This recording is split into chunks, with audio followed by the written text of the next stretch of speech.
그러면 DB를 선택하는 게 좋냐, DC를 선택하는 게 좋냐? 시간이 지날수록 급여가 오르는 회사는 그 오르는 폭이 물가보다 또는 내 운용 수익률보다 높다면 좋습니다. 하지만 박보미 TV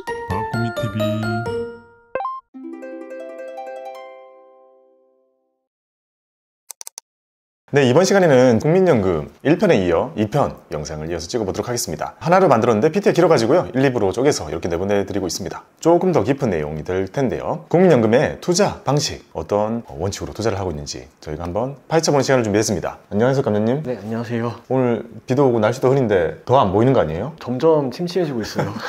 실내가 되게 어두컴컴한데 전 잘 보이니까 제가 해볼게요. 국민연금 어떻게 투자를 할까? 2025년 국민연금 포트폴리오가 이렇게 공개가 되어 있습니다. 올해 말에 이렇게 끝나도록 바꾸겠다라는 것 같아요. 여기 2024년 그리고 2025년 포트입니다. 비중은요, 국내 주식, 해외 주식, 국내 채권, 해외 채권, 그리고 나머지를 통틀어서 대체 투자라고 부른다고 했죠. 자, 이렇게 나누었을 때 국내 주식이 15.4%였는데요 14.9로 줄었습니다. 비중을 줄이겠다는 거죠. 올해는 국내 주식의 비중을 조금 더 줄이겠다. 해외 주식은요 33%였는데 이걸 35.9%로 2.9%만큼 더 늘리겠다 라고 했고요. 국내 채권은 29.4%였는데 26.5%로 조금 줄이고요. 해외 채권은 8%였는데 여전히 8%로 동의를 하고요. 대체 투자는 14.2였는데 14.7로 아주 조금 올리는 정도로 이렇게 포트 변경을 보여주고 있습니다. 눈에 띄는 거는요, 국내 주식 조금 줄고 해외 주식 늘고 국내 채권 많이 줄이고 해외 채권 그대로다, 이렇게 볼 수 있겠네요. 네. 추측해볼까요? 자, 국내 주식이 실적이 안 좋았으니까 줄이고 해외 주식이 좋았으니까 더 늘리고, 국내 채권은 이제 국내에 금리 많이 내려갔잖아요. 사실 미국보다 우리가 더 빨리 막 내려가고 있으니까 이제 채권의 매력도가 떨어지니까 많이 줄이고, 해외 채권은 대부분 미국일 텐데 이거는 아직 많이 안 줄었고 아직 매력이 있다고 판단해가지고 그대로 가는 거. 그리고 대체 투자는 뭐 이 정도면 거의 비슷한 것 같고요. 국내 투자를 좀 줄이네요. 이게 국내가 싼 거 아닌가? 그 생각 들지 않아요? 맞아요. 가치 투자를 평소 때 되게 지향하잖아요. 그런 관점에서 볼 때는 야, 많이 올라온 거 줄이고 많이 빠져 있는 거 사는 게 더 낫지 않나? 그게 우리가 일반적으로 생각할 수 있는 투자이긴 한데, 국민연금 정도 되면 덩치가 너무너무 커서 파도가 만약 이렇게 있다면 내가 투자를 할 때는 이렇게 가면 엄청난 걸 먹을 수 있을 것 같잖아요. 근데 실제로 이렇게 할 수 있는 거는 개인밖에 없어요. 이런 분위기에 이렇게 간다는 것은 개인만 가능해요. 왜냐하면 큰 흐름을 따라가면서 수익을 내는 전략을 추구해야 돼요. 그러니까 오르는 거에 계속 투자를 해야 된다. 네, 이 오르는 걸 이렇게 쫓아가면서 조금 줄이고 뭐 이런 식으로 개인과 보는 게 다르죠. 큰 사이클이라는 게 존재하는데요, 사이클을 타면서 투자하는 게 방식이 약간 다른 거죠. 개인들은 세상과 정반대되는 얘기를 할 수 있고 그렇게 투자를 할 수 있어요. 그리고 시간이 지나서 그게 맞아떨어졌을 때 큰 돈을 벌 수 있죠. 그럼 저기는 생각보다 큰 수익이 아니고 양이 많으니까 수익금이 커진다는 거죠. 그렇죠. 여기 보면 제가 연금은 큰 수익 한꺼번에 내는 게 아니라 작은 수익을 계속 내는 게 중요하다고 했잖아요. 그리고 그런 관점에서 볼 때 세상이 흘러가고 바뀌어가는 대로 최대한 따라가는 게 중요한 거죠. 그러니까 또 어찌 보면 개인 투자는 자기 돈이잖아요. 근데 국민연금은 진짜 국민 모두의 돈이에요. 즉 남의 돈이에요. 남의 돈을 세상의 흐름과 지금의 분위기와 정반대되는 투자를 하자고 얘기할 수 있는 사람은 없어요. 그렇게 하면 괜히 막 욕먹고, 일단 잘 될 때까지 그 자리에 없을걸요.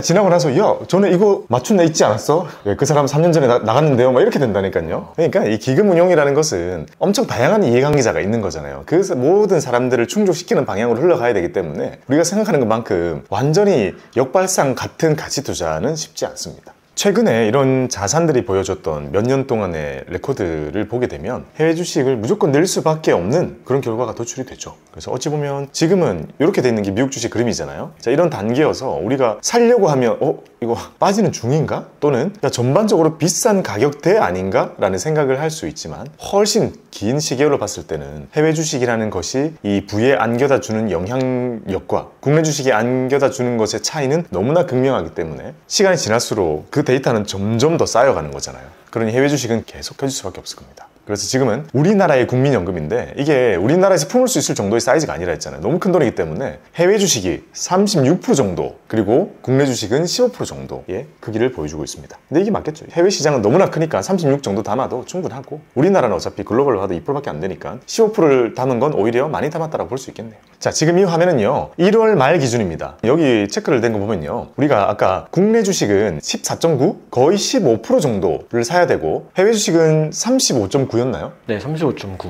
그러면 거의 36 정도인데, 자, 해외 주식은 거의 다 샀잖아요. 근데 국내 주식은 아직 많이 남았네요. 2.7%? 국민연금이 2.7이면 어마어마한 금액인데 그만큼을 더 사야 되네요. 지금은 몇 달 지났으니까 다 샀을 수도 있지만 국내 주식 쪽은 룸이 약간 남아있다라고 생각할 수도 있겠네요. 국민연금은 어떻게 투자할까? 특징적인 것 중에 하나는요, 4월 초에 진짜 난리가 났었죠. 너무 힘들었죠. 많은 분들이 미국의 관세로 인한 정말 엄청난 하락을 보여줬었고, 자, 이때 국민연금은 엄청난 주식을 대량 매수하는 것으로 이렇게 뉴스 기사가 막 나온 것도 우리가 찾을 수 있었습니다. 4,300억 순매수 국장을 이렇게 쓸어 담는 모습을 보여줬습니다. 이런 게 약간 있었기 때문에 이때 관세로 하락할 때 우리가 잘 버텼잖아요. 그런 역할을 또 해준 게 있겠죠. 아무래도 밑에서 받쳐서 사주니까 들떨어지지 않았을까. 근데 이렇게 시장이 급락할 때마다 말 그대로 이 구원투수의 역할을 좀 해주고 있는데요, 여기에 대해서는 사실 되게 많은 의견 차이가 좀 있습니다. 국민연금이 투자를 하는 것이 이게 역할인가에 대해서 이게 맞냐? 공동의 돈이고 우리의 시장이니까 해야 되지 않아, 뭐 이렇게 생각하는 사람도 많고, 아니 국민연금이 그렇게 해가지고 수익 내겠냐, 그렇게 여러 가지로 우리가 바라는 거 많고 하면서 수익도 못 냈을 때는 되게 뭐라 하고 이러니까 그것도 이제 말이 안 되지 않느냐 하면서, 이런 역할에 대해서는 사실 의견이 되게 분분합니다. 그게 약간 미국의 401k랑 비슷한 거 아니에요? 근데 생각해보면 미국 401k는 크게 봤을 때는요, 시장에 진짜 많은 사람들의 연금 자산을 걔네가 등에 업고 와가지고 쫙 깔아줬잖아요. 그래서 급락이 생겼을 때도 팔지 않는 돈이다 보니까 시장을 되게 단단히 받쳐주는 그 안전판 역할을 했단 말이죠. 근데 이렇게 일간으로 급격히 떨어질 때마다 그 돈이 들어와서 하락을 막는 행위는 하지 않았겠죠. 자, 고민을 한번 해보자고요. 왜 국내 주식의 비중을 줄일까? 이 우리나라 안에서 국민연금의 그 돈 덩어리가 해주는 역할을 기대하는 것보다는 궁극적으로 지금은 장기 수익률을 올리겠다는 거잖아요. 그러니까 여러 가지 역할 중에 그것보다 더 중요한 것은 장기 수익률을 높이는 것에 있다라는 거고, 지금 여기에다 포커스가 맞춰주는 이유는요, 여기 보면 지속 가능성에 대한 우려가 갈수록 커지고 있기 때문인 거죠. 일단 살아야 되고, 일단 이게 고갈이 안 된다는 게 전제가 되어야지 다른 것도 할 수 있겠다라고 생각이 되니까 여기에 대한 액션이 더 중요해지는 시점이 된 거죠. 그래서 여기 보면 기금 적립금의 규모가 빠르게 증가하다가 2041년부터 적자가 발생한다고 합니다. 그러다 보면 2055년에 소진이 된다고 지금 예상이 되어 있죠. 그러면 2055년이면 이게 먼 걸까요? 가까운 걸까요? 30년 남았잖아요. 가까운 거 아닌가요? 30년 뒤에 고갈이 된다. 그러니까 되게 가까운 건데, 대부분의 사람들이 30년 뒤를 걱정 안 하는 사람들 많겠죠? 안 하는 걸 택하고 지금 당장에 얻을 수 있는 걸 다 택해보니까 문제인 거죠. 지난번에 말씀드렸던 것처럼 30년 뒤면 이거 다음 세대잖아요. 다음 세대. 감자님 여기 그래도 해당은 되긴 하겠지만 뒤가 더 문제예요. 다음 세대잖아요. 그러니 다음 세대가 떠안을 것에 대한 거를 지금 우리가 결정을 한다는 게, 이게 정말 의사결정이 너무 어려운 겁니다. 근데 우리가 할 수 있는 노력 중에 뭐가 있냐면, 운용 수익률을 1%를 올리면요, 고갈 시기가 6년이 늦춰진다고 합니다. 우와, 1%에 6년? 네, 그러니까 팍팍 늘어나죠. 근데 놀랍지 않나요? 우리의 개인 투자의 돈도 국민연금처럼 결국 긴 시간, 적립, 그리고 자산 배분 해가지고 노후까지 30년 이상 모은다고 했잖아요. 그것도 마찬가지겠죠. 내가 노후에 쓰는 그 돈이 수익률 1% 올리는 게 6년씩이나 내 노후 자금의 고갈 시기를 늦춰주는 역할을 실제로도 한다는 거. 그러니 우리는 이제 리스크를 너무 높여버리면 또 안 되니까 중간을 찾아야 되는 거고, 이거 자체는 그런 생각이 들어요. 1%짜리 하지 말라, 2%짜리 하지 말라, 3%짜리 하지 말라라는 생각이 좀 더 가까워져요. 그러니까 수익률을 막 10%, 20%를 올려버릴 수는 없잖아요. 자, 이 사이에서 우리는 가장 안정적으로 할 수 있는 5에서 7을 찾는 게 결국 베스트로 가버린 이유겠구나 라고 생각이 드는 겁니다. 10%까지 올려버리면 리스크가 커지고, 여기 밑에 있으면 고갈 시기가 너무 빨리 온다는 거죠. 그래서 이 중간을 찾아야 된다는 것을 여기서도 또 찾을 수가 있습니다. 그래서 국민연금도 결국에 1%를 올리기 위한 노력 중의 일환으로 국내 주식을 어쩔 수 없이 줄이고 해외 주식을 늘리고 있다는 거죠. 국민연금이 생긴 이후로 지금까지 국내 주식의 수익률 기여도는 5%대, 해외 주식은 15%대. 차이가 너무 많이 나죠. 그러니까 미래는 다를 수 있으나 어쨌든 과거를 기반으로 요거 계획을 짜야 되는 거잖아요. 그런 계획을 고려를 했을 때 1200조짜리가 진짜 2000조까지 가면 많은 게 해결될 거고, 그렇게 키우려면 해외 주식 비중이 더 늘어나야 된다는 결과가 나오는 거죠. 자, 이번에는 국민연금의 수령에 대한 내용들입니다. 국민연금 수령 언제부터 받을 수 있을까? 여기 보면 출생 연도에 따라서요 53년, 57년, 61년, 65년 이런 식으로. 근데 정말 많은 사람들이 69년 이후일 거고, 이런 분들은 노령연금, 나이 들면 나오는 연금이 65세입니다 저도 감자님도 깨님도 다 65세 때 연금이 나오게 되고요. 자, 여기 보이는 조기 노령연금이라는 건 65세가 약간 늦을 수 있잖아요. 왜냐하면 은퇴는 좀 더 빠를 테니까. 그 사이에 국민연금이 안 나오게 되면 생존이 불가능한 경우가 있을 수 있습니다. 그래서 여기 보면 60세부터 64세까지는요 조기 노령연금을 신청할 수 있고, 65세가 안 됐지만 노령연금을 먼저 받는 거기 때문에 금액이 줄어듭니다. 그리고 받기 시작하면 그걸 기준으로 이제 그때부터 조금씩 물가 따라 올라가게 되잖아요. 그래서 처음 받는 시점 자체를 더 뒤로 미루게 되면 가입 연수도 더 늘어나잖아요. 네. 그러니까 받는 금액, 스타트 자체 금액이 더 커져요. 거기서부터 받는 거니까 이게 3, 4년 더 받는다고 해도 3, 4년치 다 합하면 좀 크다고 느낄 수 있잖아요. 근데 평생 받는 금액 차이가 좀 나요, 어차피. 그러니 일반적으로 생활이 그렇게 뭔가 좀 쪼들리고 힘든 상황이 아니라면 늦추는 게 유리합니다. 퇴직 언제 할 것 같아요, 퇴직? 언제까지 할 거예요, 우리 회사? 제가 진짜 지금은 일이 너무 좋아서 80살 법비 선생님처럼 할 것 같아요. 그러니까 지금으로부터 40년 더 남았어요. 그러니까 감자님도 지금 이제 30 안 됐잖아요. 그러니까 대략 한 40년. 그러면 한 70세까지도 지금 보이잖아요. 원하면 70세까지 다닐 수 있단 말이에요. 근데 이때까지 놓아줄게요. 언제까지 다니고 싶어요? 지금 떠올리는 생각은. 제가 얼마 버느냐에 따라 다르긴 한데 대신 일찍 일을 그만두고 싶긴 해요. 일찍? 일을 일찍 안 하고 싶어요. 얼마 정도일까? 일단 55세는 55세는 넘을 것 같아요. 너무 빠를 거 아니에요. 감자님이 55세 됐을 때는 진짜 어릴 텐데. 그러지 않을까? 근데 여유가 있으면 놀러 다니고 싶어요. 놀러?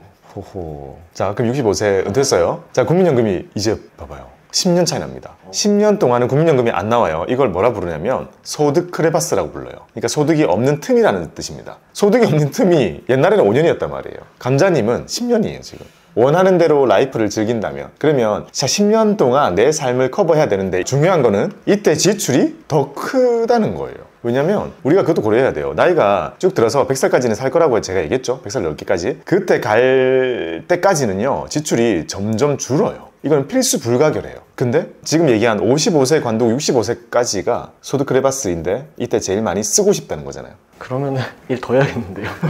그러니까 이제 전략을 조금 많이 짜야 되고, 그래서 많은 분들이 이 소득 크레바스를 메꾸기 위한 연금저축을 목적으로 준비를 많이 했었어요. 아, 연금저축을요? 네. 왜냐면 55세 때 신청이 되니까. 그리고 지금 우리가 개설하는 연금저축도 55세 신청일이 명시돼 있잖아요. 근데 나중에 이때가 젊든 말든 우리는 그거를 적용받을 거란 말이에요. 그러니 55세 때 개인연금만 신청이 가능한 상태가 되죠. 그리고 만약에 퇴사를 했다? 그러면 이제 퇴직금 받은 것도 55세 때 신청이 돼요. 그러면 55세 때부터 65세 때까지는 국민연금이 안 나와요. 즉 100만 원 정도가 덜 나온단 말이에요. 이때는 개인연금과 퇴직연금을 조금 더 뽑아 써서 놀러 다녀야 돼요. 그리고 10년 정도 놀았어요. 국민연금이 나오기 시작했을 때 그때까지도 상당한 돈이 남아있어야겠죠. 다 털었으면 안 되는 거죠. 개인연금과 퇴직연금과 국민연금까지 합해가지고 이 뒤에는 300 만들어가지고 쭉 받으면서 써야 되는 거죠. 그리고 오히려 그게 점점 줄어도 되기 때문에 이때는 돈이 조금씩 고갈돼도 괜찮은 시기가 이때부터 열리는 겁니다. 근데 생각을 다시 해봐야 될 것 같아요. 왜? 65에서 100살도 시간이 길잖아요. 너무 길죠. 35년? 네, 저것도 만만치 않을 것 같은데. 여기 액티브 시니어라 불러요. 엄청 활동적인 시니어인 거예요. 은퇴자들. 초반에 여행 엄청 다니고 이런 사람들은 이제 많고, 우리는 그런 삶을 살 거예요. 액티브 시니어 10년, 그리고 점점 노년으로 걸어 들어가는 35년이 기다리고 있는.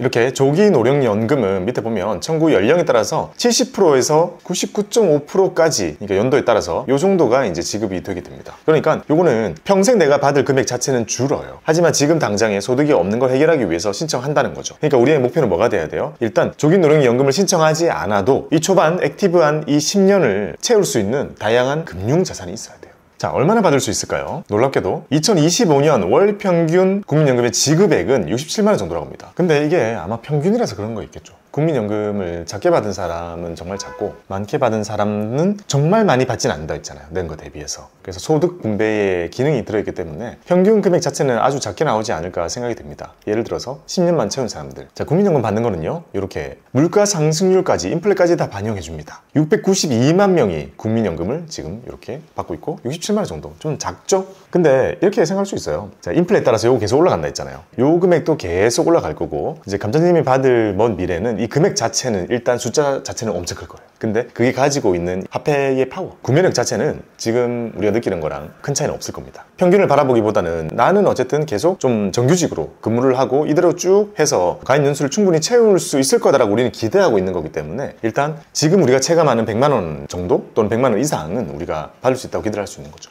통계 자료 같은 걸 보게 되면요, 부부가 편하게 노후를 보내기 위해서는 270만 원에서 330 정도, 즉 대략적으로 중간값으로 한 300 정도를 얘기를 해요. 300을 만들어야 되는데 여전히 국민연금만으로는 명확한 한계가 있다라고 우리가 볼 수 있습니다. 결국 이겁니다. 맞아, 결국 이거를 해야 돼요. 이거 봐봐요. 이거 답 있어요. 잘 모르겠잖아요. 어떻게 바뀔지 또 어떻게 알아요. 인구가 또 더 줄지 급격하게 줄지 확 늘어날지 이런 거 우리가 알 수 없고, 우리가 잘할 수 있는 것은 퇴직연금 열심히 하고 개인연금 열심히 하자는 거예요. 근데 중요한 건 퇴직연금은 자동으로 쌓이잖아요. 쌓이는 건 자동인데 뭐는 수동이에요? 운용은 수동이에요. 근데 아까 1%의 차이에 따라서 나중에 받는 금액이나 그런 게 너무 많이 달라지잖아요. 그러니 퇴직연금만큼은요, 진짜 우리가 운용에 정말 많이 관여하고 집중해서 공부하고 해야 됩니다. DB랑 DC 물어보시는 분들 되게 많은데요. 일단 퇴직연금으로 쌓이고 있는 나의 퇴직금을 주문을 누가 내느냐라고 보시면 되는데, 회사가 내면 DB, 내가 내면 DC인데 잘 생각해보면 회사가 주문 내잖아요. 그럼 회사가 퇴직금 덩어리에다가 주문을 내가지고 운용을 잘했어요. 막 10%가 났어요. 그건 회사만 좋아요. 아, 회사가 가져가요? 회사 가져가요. 그러면은 저는 몇 프로 가져가는 거예요? 안 가져와요. 안 가져가요? 그러면 수익을 가져가는 개념이 아니라, 봐봐요. 요거 제가 명확히 지금 정리해 줄게요. 회사가 있어요. 회사가 퇴직금 돈 덩어리를 만드는 거예요. 전 직원의 퇴직금을 모으는 거예요. 그게 DB입니다. 그리고 여기 감자님이 있어요. 회사 여기 주문 낸다 했죠. 수익 나는 거는 그냥 회사인 거고, 이 돈이 그냥 잘 불어나는 거고, 이 돈이 불어나면, 자, 실제로 누군가가 근로자가 퇴사할 때 돈 내줄 때 부담이 없다는 것밖에는 없는 거예요. 그러면 여기서 근로자가 나갈 때 받는 돈은 고정돼 있어요. 퇴직금이랑 똑같아요. 금액은. 아, 이득이 났는데 뭐 1%도 안 주는 거예요? 네, 그거 없어요. 우리 회사 DB라고 가정해 볼게요. 감자님이 만약에 우리 회사 10년 다니고 퇴사할 때 얼마를 받을지는 그 시점에 퇴직금 정해지죠. 자, 그 돈을 꺼내줘야 돼요. 그러니까 감자님은 퇴직금 제도이든 DB이든 받는 돈은 정해져 있어요. 똑같아요. 그 돈을 내주는 이 계좌에서 수익이 얼마나 나 있느냐는 회사 거고 회사가 좋은 거예요. 받는 사람은 정해져 있다니까요. 아예 무관하다고요. 이거 수익률이랑. 생각보다 다르죠, DB. 그러면 저한테 좋은 게 없네요. 네. 근데 DB를 왜 하느냐? 회사도 여기다 돈 모아두는 게 좋다 그랬고, 이걸 운용하는 게 더 나으니까 이렇게 하는 거잖아요. 근데 받아가는 사람은 퇴직금 제도일 때랑 받는 금액이 똑같아요. 이게 DB입니다. 자, 그런 개념으로 보면 되고, DC는 개념이 완전히 달라요. 그러니까 비슷한 개념이 아니라 완전히 달라집니다. 자, 이제 퇴직금 덩어리 이거 만드는 게 아니에요. 이제는 수많은 계좌를 만드는 거예요. 그리고 돈을 이렇게 넣어주는 거거든요. 넣고 그냥 끝인 거예요. 중간정산 하듯이 해마다 1년치 한 달 월급 그냥 주고 끝나버리는 거예요. 그러면 감자님의 DC 계좌가 이렇게 생긴단 말이에요. 자, 요거의 주문은 감자님이 내죠. 그러면 이거의 등락은 감자님께 됩니다. 순수하게. 오히려 이번에는 뭐가 픽스돼 있어요? 퇴직금 계좌에 넣어주는 DC가 이제 고정이 되는 거예요. 근데 이거 딱 보고 이런 질문을 하시더라고요. 아니, 이렇게 바뀌는 거면 지금은 퇴직금 제도니까 내가 지금은 대리인데 부장으로 은퇴할 때 부장 급여가 훨씬 클 거 아니에요. 그때 관두는 거에 근속연수 곱해가지고 주면 퇴직금이 이만큼이잖아요. 근데 그때까지 기다렸다 주는 게 아니라 지금 대리 월급인데 이거 1년 다녔다고 한 달 월급 줘버리는 거면 회사가 훨씬 작게 줘도 되죠. 그러네요. 감자님이 30년 다니고 퇴사할 때는 30년 다니면 금액이 어쨌든 올라 있을 거 아니에요. 어떻게든 올라 있는 것에 30배 해가지고 줘야 된다니까요. 회사는 큰 돈을 줘야 되는데 DC로 해버리면 한 달치 월급, 대리 때는 대리 월급 줘버리고 과장 때는 과장 월급 줘버리면 회사는 의무가 끝나죠. 그럼 회사도 이게 괜찮겠네요? 회사는 이게 좋으니까 DC로 계속 하는 거예요. 그러면 이거는 근로자에게는 어떻게 해야 좋은 거예요? 이건 퇴직금이 있을 때보다 내가 미리미리 정산 받듯이 내가 받는 거잖아요. 이거는 이제 운용을 잘해야지 근로자한테 좋은 거예요. 운용 안 하면 DB보다 못한 거예요. 그러니 DC는 무조건 운용해야 된다고요. 그러네요. 놀랐죠? 네. 근데 이제 DC를 현금으로 들면 어떻게 되는 거예요? 이거는 회사만 좋은 게 되는 거예요. 회사는 나중에 막 700, 800으로 은퇴할 사람한테 줄 게 아니라 지금 그냥 2, 300 주고 끝나는 거면 금액만 놓고 보면 회사가 작게 줘도 되는 거잖아요. 그러니 DC는 꼭 운용 잘해야 된다. 그러면 회사마다 DB를 선택하는 게 좋냐, DC를 선택하는 게 좋냐, 이거는 보통 선택할 수 있게 선택지를 준단 말이에요. 뭐가 좋은지는 잘 생각해봐요. 시간이 지날수록 급여가 오르는 회사는, 그리고 그 오르는 폭이 물가보다는 또는 내 운용 수익률보다는 높다면 DB가 좋습니다. DB로 해놓으면 내가 나중에 결국에 언젠가 은퇴할 때 받는 월급이 더 클 거 아니에요. 네. 그리고 그때 나 그냥 근속연수 곱해가지고 받는 게 더 크다면 DB가 좋습니다. 자, 우리나라의 유수의 엄청난 크기의 대기업들은 DB가 좋아요. 왜냐면 진급제를 보통 택하고 있거든요. 그러면 과장 달면, 막 대리 달면, 부장 달면 그때 막 연봉이 막 1, 2천씩 팍팍 뛰잖아요. 그게 더 낫다는 거예요. 그렇게 진급 해가지고 팍팍팍 올라가서 이 회사에서 받을 수 있는 제일 높은 급여를 받다가 퇴사를 하면 과거에 그 30년 다닌 거 거기다 계산해서 줘버리잖아요. 그러니 진짜 큰 대기업들은 DB가 유리한 경우가 많습니다. 하지만 그렇게 큰 회사가 아니라면 상당히 많은 중견 또는 중소 많은 기업들은 그렇게 높은 진급제를 가지고 있지는 못해요. 조금 더 성과에 연동된 성과제를 택하고 있겠죠. 성과제를 택하고 있는 곳은 DC가 유리하죠. DC로 가게 되면 물가도 넘겨야 되고 임금 상승률도 넘어야 되는 거예요. 아, 그럼 저거 그냥 막 굴리면 안 되겠네요? 저 이렇게까지 몰랐는데. 그렇죠. 지금 친구들 회사 많이 다닐 거 아니에요, 요새는. 네. 그럼 만나서 물어봐요. 다음에 술 먹다가 스무고개 하듯이 질문을 하는 거예요. 너희 회사는 퇴직금 제도가 뭐야? 이러면 상당 친구들은 모를 거예요. 모르는데 아는 친구들은 우리 그 뭐라더라 그 DB라던데 DB? 이러면 그래? 너희 회사는 임금 상승률이 높은 편이야? 아니면 성과에 좀 더 포커스가 맞춰져 있어? 이렇게 물어봐요. 물어보면 야 우리 회사는 열심히 안 하면 그렇게 막 자연적으로 올라가는 게 높지는 않던데? 라고 하면 DC를 좀 하도록 하는 게 낫죠. 그리고 너무 무리해서 야 투자 안 해봤는데 막 그렇게 또 하지 말고 우리가 자산 배분해가지고 한 4~5% 정도 맞추거나 아니면 뭐 TDF도 있고 선택지 있으니까 가만히 그렇게 두는 것보다는 그게 낫다는 거죠. 먼 훗날 내가 퇴직할 때 그 돈 받는 거보다 더 큰 돈을 그때 만들어야 되는 거잖아요. 네. 근데 잘 생각해보면 임금 상승률이 그렇게 높지 않아요. 우리가 은퇴할 때 정말 큰 퇴직금을 받잖아요. 잘 생각해보면 이거는 시간이라는 게 만든 게 많지 이 수익률이 이 큰 돈을 만든 기여한 거는 그렇게 크지 않아요. 실제로도. 그래서 임금이 천천히 오르는데 오래 많이 다녀가지고 퇴직금이 그냥 큰 거예요. 그래서 누구는 야 퇴직금 3억 받았대, 야 너희 회사는 퇴직금 많이 주네, 이게 아닐 수 있다는 거죠. 다 계산해보고 해보면 수익률 개념으로 그렇게 안 킨 경우가 많습니다. 그래서 오히려 DC로 가가지고 그 회사의 임금 상승률보다 1% 정도만 더 올려서 실제 시간 동안 쭉 굴려서 은퇴한다면 훨씬 큰 돈이 되는 거죠. 아까 봤죠? 우리 국민연금 1% 올리면 6년 늘어난다는 건 쌓이는 돈이 이렇게 많이 늘어난다는 거잖아요. 그게 실제로 DC에서 일어나는 거고, 지금 이렇게 봤을 때는 미국이 선거한 거는 DC인 거예요. 그게 406K입니다. 그러니까 우리가 야 내가 저거 이길 수 있을까? 저거는 큰 돈인데? 라고 생각하고 약간 어렵다 느끼잖아요. 근데 그 길이 우리가 가야 되는 길은 아니에요. 지금 이쪽으로 가야 됩니다. 임금 상승률보다만 좀 높게 세팅만 하면은 또 그렇게 막 엄청 어렵거나 그러진 않네요. 그렇죠, 그렇죠. 실제로 그거를 계산해 보거나 그 수치를 보게 되면 저도 회사 다닐 때 느꼈지만 공시되거든요. 임금 상승률이 그렇게 높지 않아요. 거의 그냥 우리가 체감하는 물가 그 정도밖에 안 올려줘요. 특정한 대기업이 아닌 이상 물가 상승률이랑 임금 상승률이랑 큰 차이가 안 나기 때문에 왜 그 정도로 이길 수 있느냐라고 했을 때 지금 투자를 하는 입장에서 보면 이게 어렵지 않아요. 그러니까 두려움을 없애는 게 첫 허들인 거고, 두 번째는 이 정도는 내가 이길 수 있겠다라는 자산 배분에 대한 또는 장기 수익률에 대한 믿음이 생겨야 되는 게 그 다음 단계가 됩니다. 이것조차 없다면 맡겨야죠. 어쨌든 DB와 DC를 저렇게 선택을 해야 됩니다. DB의 단점은 회사가 큰 돈을 굴리기가 어렵댔죠. 투자가 가미돼야 되는데 투자 인력이 따로 보통 회사 안에는 있지 않으니까. 자, DC로 가면 어려운 점 뭐예요? 각자 개개인이 운용을 이제 해야 되잖아요. 투자의 관심도에 따라서 너무 스펙트럼이 갈립니다. 자, 이런 문제가 해결된 게 이제 프로시아입니다. 지금 우리가 보고 있는 이 딱 구조에서 운용에 대한 것만 제일 좀 걸리잖아요. 그것만 쏙 빼가지고 그 역할을 외부에 있는 운용사에서 또 증권사에서 대신해 주는 게 프로시아입니다.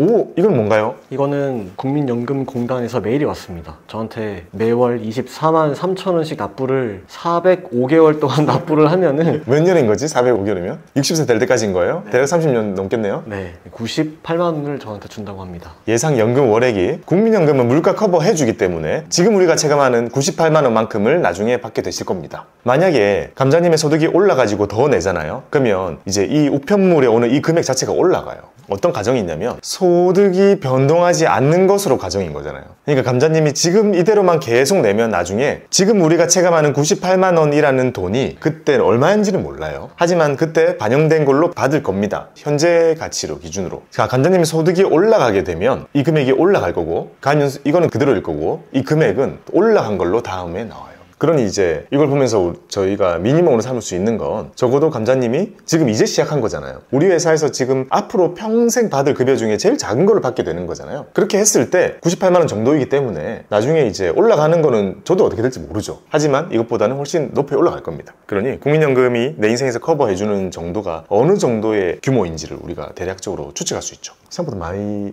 주는 것 같은데요. 많이 주는 것 같죠. 저 정도로 깔고 갈 수 있는 거죠. 지금처럼만 쭉 일한다면. 405개월이면 60살까지는 일단 일해야 되네. 아까 55세 탈락. 55세까지 하면 안 됩니다. 네, 더 하겠습니다. 60세까지는 다녀야 된다고 여기 이렇게 딱 적어주네요. 자, 국민연금에 대한 내용들을 이렇게 쭉 정리를 한번 해봤습니다. 자, 다음 이야기는 어떤 내용이냐면 짠! 예고해 주실까요? 네, 국민연금이 연금 보험료를 인상한다고 합니다. 현재 9%였는데 보험료를 13%로.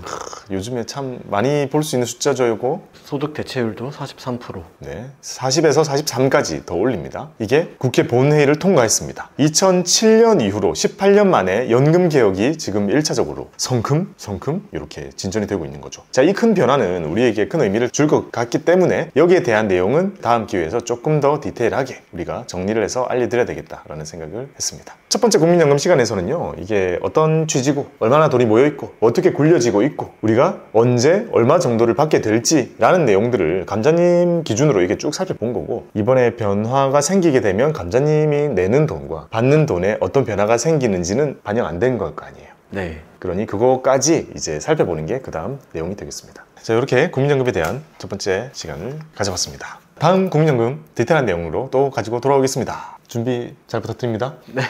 감사합니다. 감사합니다. 박보미 TV